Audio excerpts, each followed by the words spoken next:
The topic of my informative speech is childhood obesity amongst American children and the key factors that contribute to this rising epidemic. Do you know or have someone that suffers from childhood obesity? It's tough. Obesity is called the new epidemic by American doctors. Obesity in America has tripled in the past 30 years. Kids aged from 6 to 11, obesity in them has increased from 7% in 1987 to 20% in 2008. In 2008, more than one-third of children were labeled clinically obese. Obesity arises from being overweight and excess body fat. Overweight is defined as having excess body weight for particular type from fat, muscle, bone, water, or any of the combination. It results from caloric imbalance, where you take too many calories for what you expand, which means you do little physical activity for all the calories that you intake. Obesity means excess body fat. And overweight and obesity usually arises from genetic, behavioral, and environmental factors. The three main factors that I'm going to be talking about that contributes to childhood obesity in America are family, poor eating habits, and the rising fast food culture in America. Family, how does family contribute to the rising childhood obesity? Obesity often exists in parents and other siblings. So when children aged from 6 to 11, they see their parents and siblings have a poor eating habit or lack of exercise, they tend to develop that and adopt that lifestyle for themselves as well.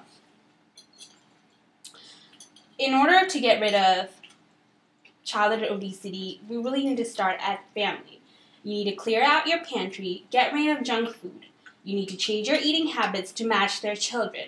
You need to cook balanced meal, eating as a family, limiting junk food. All of these allow for a healthier lifestyle. And when children see you adopting a healthier lifestyle, they tend to want to do the same. If you want, childhood obesity also arises when kids go to school and they eat processed foods, sodas, chips, and they see snack machines. So one of the things parents can do is pack healthy lunches. It sort of provides a sense of control over their health. They see you taking that interest in their health, so they want to do the same. It's also important for their self-esteem. When they feel better about themselves, when they're healthy, they feel better and they're more confident and they perform better in school. Another thing that contributes as a family to childhood obesity is the lack of exercise in the family. Physical activities. There's no physical activities. So it's really important that we stress physical activities as a family. You can take walks after dinner together. You can have family membership at gyms.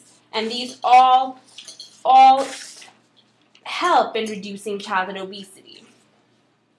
We know that a lot of schools, a lot of urban schools, inner city schools don't have after-school programs that actually involve physical activities due to budget cuts or simply they're being eliminated because not a lot of kids participate.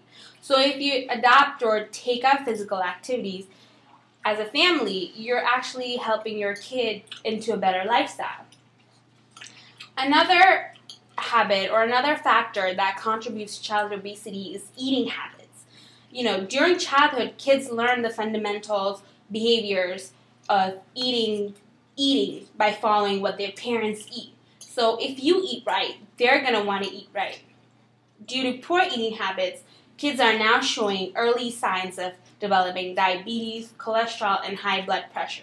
So you can see if your kid age 9 is developing heart problems, he's going to have bigger issues when he gets to 35. So it's really important that you change your eating habits. So childhood obesity, you can curb that obesity or curb that appetite or curb that bad habit in your kids later on. Learning together. You can teach your children to eat right. If you change your eating habits, then they're going to see that change and they're going to want to do that. By changing your eating habit, you're giving them a gift of good lifestyle for the rest of their lives. If they're going to learn that eating right now is beneficial, they're going to want to continue it later on in the life when they're 30, 40, 50 until they die.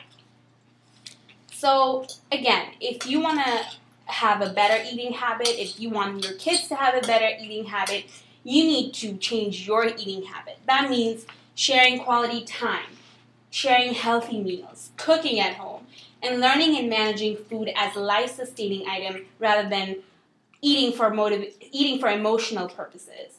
Because when you eat as a family, you're promoting a better, healthy lifestyle. If, say, you don't cook, children, when they're hungry, they're going to want to run to the next fast food and get fries, burgers, and Cokes down there. So cooking at home would really promote a healthier lifestyle as opposed to going to fast food, taking all that calories, no fresh food, no vegetables, and rising and gaining weight and giving into that rising epidemic called childhood obesity. Another factor that contributes to childhood obesity in America is the rising culture of fast food.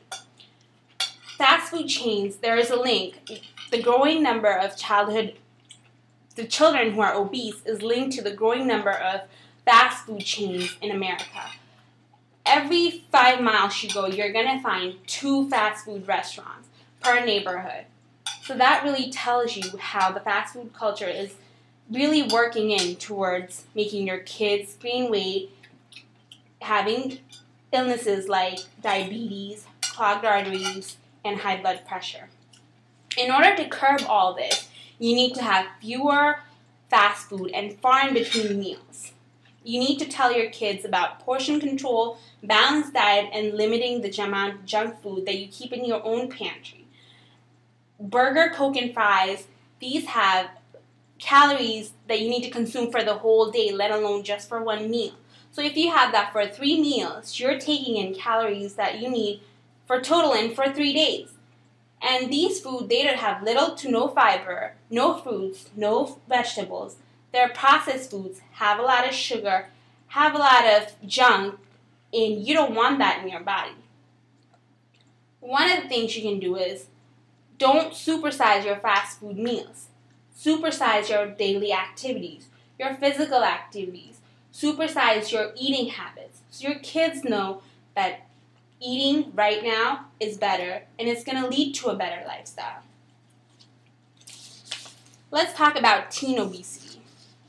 Teen obesity has grown from 5% to 16 to 33% in teenagers across the United States. Again, if you are taught that eating this way or eating junk food in your early lifestyle or your early childhood is the right way of eating, you're going to continue that in your teenage years. You're going to continue that in your 20s, 30s, 40s. And, it results in high BMI, high body mass index. Again, teenage obesity is reflective of poor eating habits, and it only results in higher levels of cholesterol, diabetes, and high blood pressure.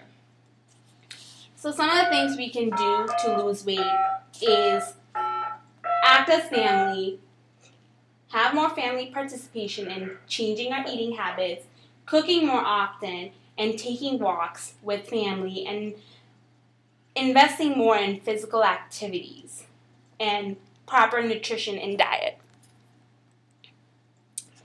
Overall, if you want to prevent obesity in America, you have to wake up now and take care of your kids, unless you don't care and you just want them to become another statistic in that 16 to 33% of growing obesity in America. Thank you.